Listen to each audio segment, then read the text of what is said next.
Deuteronomy chapter 4.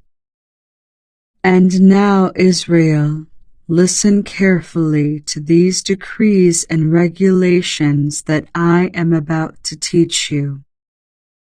Obey them, so that you may live, so you may enter and occupy the land that the Lord, the God of your ancestors, is giving you. Do not add to or subtract from these commands I am giving you. Just obey the commands of the Lord your God that I am giving you. You saw for yourself what the Lord did to you at Baal Peor. There the Lord your God destroyed everyone who had worshipped Baal, the god of Peor. But all of you who were faithful to the Lord your God are still alive today, every one of you. Look, I now teach you these decrees and regulations, just as the Lord my God commanded me, so that you may obey them in the land you are about to enter and occupy.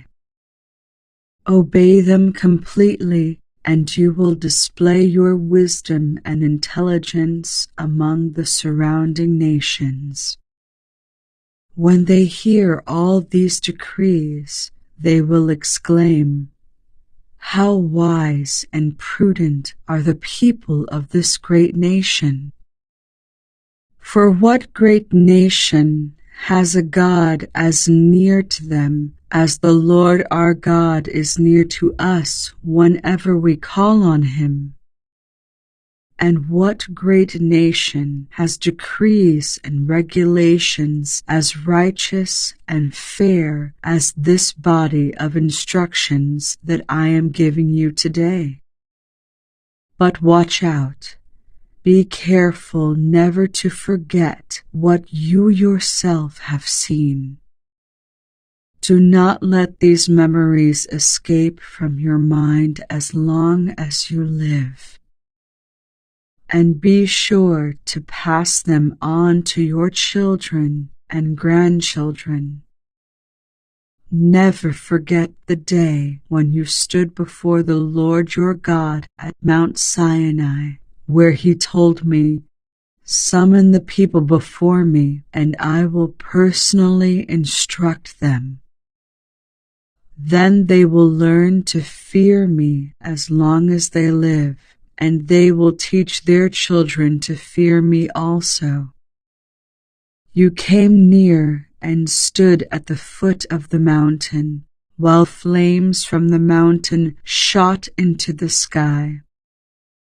The mountain was shrouded in black clouds and deep darkness. And the Lord spoke to you from the heart of the fire.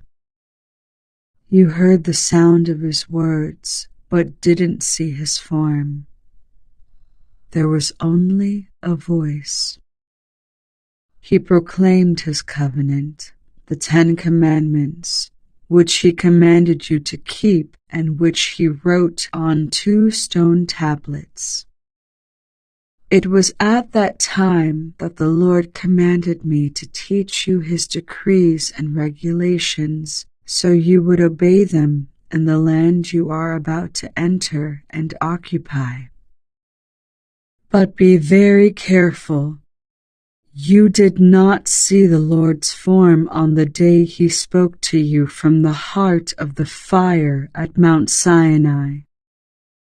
So do not corrupt yourselves by making an idol in any form, whether of a man or a woman, an animal on the ground, a bird in the sky, a small animal that scurries along the ground, or a fish in the deepest sea.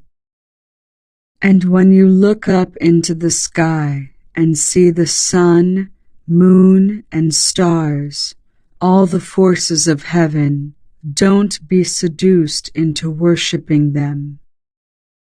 The Lord your God gave them to all the peoples of the earth. Remember that the Lord rescued you from the iron smelting furnace of Egypt in order to make you his very own people and his special possession, which is what you are today. But the Lord was angry with me because of you. He vowed that I would not cross the Jordan River into the good land the Lord your God is giving you as your special possession. You will cross the Jordan to occupy the land, but I will not. Instead, I will die here on the east side of the river. So be careful not to break the covenant the Lord your God has made with you. Do not make idols of any shape or form, for the Lord your God has forbidden this. The Lord your God is a devouring fire. He is a jealous God.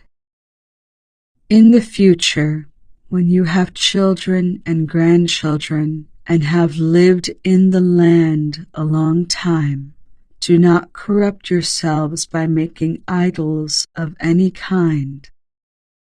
This is evil in the sight of the Lord your God and will arouse his anger. Today I call on heaven and earth as witnesses against you. If you break my covenant, you will quickly disappear from the land you are crossing the Jordan to occupy. You will live there only a short time, then you will be utterly destroyed. For the Lord will scatter you among the nations, where only a few of you will survive. There, in a foreign land, you will worship idols made from wood and stone, gods that neither see, nor hear, nor eat, nor smell. But from there you will search again for the Lord your God. And if you search for him with all your heart and soul, you will find him. In the distant future, when you are suffering all these things, you will finally return to the Lord your God and listen to what he tells you. For the Lord your God is a merciful God. He will not abandon you or destroy you or forget the solemn covenant he made with your ancestors. Now search all of history from the time God created people on the earth until now, and search from one end of the heavens to the other. Has anything as great as this ever been seen or heard before? Has any nation ever heard the voice of God speaking from fire as you did and survived? Has any other God dared to take a nation for himself out of another nation by means of trials, miraculous signs, wonders, war, a strong hand, a powerful arm, and terrifying acts? Yet that is what the Lord your God did for you in Egypt, right before your eyes. He showed you these things so you would know that the Lord is God and there is no other. He let you hear his voice from heaven so he could instruct you. He let you see his great fire here on earth so he could speak to you from it. Because he loved your ancestors, he chose to bless their descendants, and he personally brought you out of Egypt with a great display of power. He drove out nations far greater than you, so he could bring you in and give you their land as your special possession, as it is today. So remember this and keep it firmly in mind. The Lord is God both in heaven and on earth, and there is no other. If you obey all the decrees and commands I am giving you today, all will be well with you and your children. I am giving you these instructions so you will enjoy a long life in the land the Lord your God is giving you for all time. Then Moses set apart 3 cities of refuge east of the Jordan River. Anyone who killed another person unintentionally without previous hostility could flee there to live in safety. These were the cities: Bezer on the wilderness plateau for the tribe of Reuben, Ramoth in Gilead for the tribe of Gad, Golan in Bashan for the tribe of Manasseh. This is the body of instruction that Moses presented to the Israelites. These are the laws, decrees, and regulations that Moses gave to the people of Israel when they left Egypt and as they camped in the valley near Beth Peor, east of the Jordan River. This land was formerly occupied by the Amorites under King Sihon, who ruled from Heshbon. But Moses and the Israelites destroyed him and his people when they came up from Egypt. Israel took possession of his land and that of King Og of Bashan, the 2 Amorite kings east of the Jordan. So Israel conquered the entire area from Aroer at the edge of the Arnon Gorge all the way to Mount Sirion, also called Mount Hermon.